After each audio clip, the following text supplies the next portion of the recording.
Hello, people. I kind of want to do a little video this evening. Something that's been weighing on my heart for quite a while. And it's a topic that I think a lot of people were not taught. Um, Actually, I think they were taught this topic. They just didn't realize that that's what they were being taught. Um, and I want to talk about not just contracts, but when it comes to those, we first really need to understand our rights and what rights are. And I see so many people have no idea about rights. And it seems like I can listen to or read something, and within a minute or two, I know how far someone has gotten into their comprehension on this topic. And it's nobody's fault. It's just because it's not shown to people, it's not taught to people. And probably for a good reason. If you're running the farm, you don't want the animals to know what their rights really are. I mean, common sense. People need to understand, first off, I would say, that, and I don't want to say, you hear people like they get pulled over and they scream, I know my rights, I know my rights. Well, number one, through contracting, you forfeit rights. Okay? You forfeit certain rights, and you agree to what's called privileges by some other entity. And a privilege is something that can be taken away and administrated. Okay? Whereas you have rights actually from birth. If you go to Jeremiah, book of Jeremiah, God says that He sanctified you in the womb. Okay? That means there's your original jurisdiction. So whatever you're doing in the world after that, you are forfeiting that original jurisdiction that was given to you, and you are trading it for a jurisdiction of man or an entity created by man. When it comes to rights, a lot of people think of property. And what is your rights when it comes to property? Well, you have to understand what property is. Property falls into a couple of categories. It falls into tangible and intangible property, as does your rights. Okay? Um, a lot of people go through school, for instance, learning algebra, and they're like, I'm never going to use this in life. What am I learning this for? But they're not told why it is they're being taught it. Okay?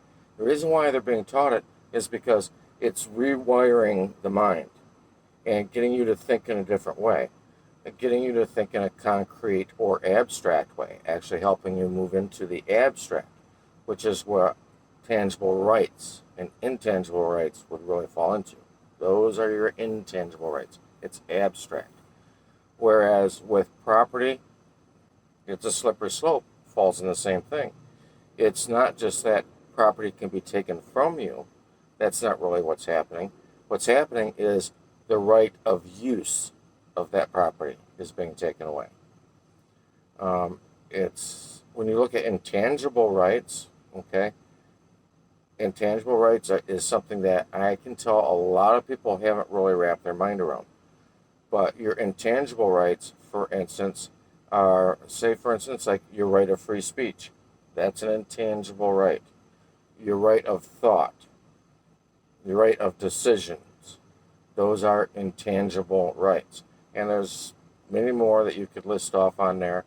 The right of enjoyment, such as having custody of children, having possession of your property, your offspring, that is an intangible right. Okay? And very often that is what's being attacked. If you look at court, for instance, court is really doing normally one of two things. Normally they are either enforcing contracts or they are enforcing the rights that were allowed or not allowed through those contracts. Those really seem to be the bulk of what you'll see happening in court, although it's not really realized. But when you realize that, a lot of things really start making more sense. There's a deeper aspect to these intangible rights that I'd like to get into. And to me, this is the most important thing in life. I had somebody recently say to me that they know a lot of people in the field that I work in, and that they have seen all of those people at one point or another get angry, and there be difficulties due to this anger. But they're like, you know what? There's one person I've never seen angry, and that was Brian. And I'm not trying to tout my own horn, but I want to say that is one of the most difficult things to get over and to get in control of. I guess if you want to look at it as ego or whatever, look at it that way. But right there, you are looking at a right that everybody has. It's an intangible right, and that intangible right is the right to property. What property? It's the intangible property of your emotions.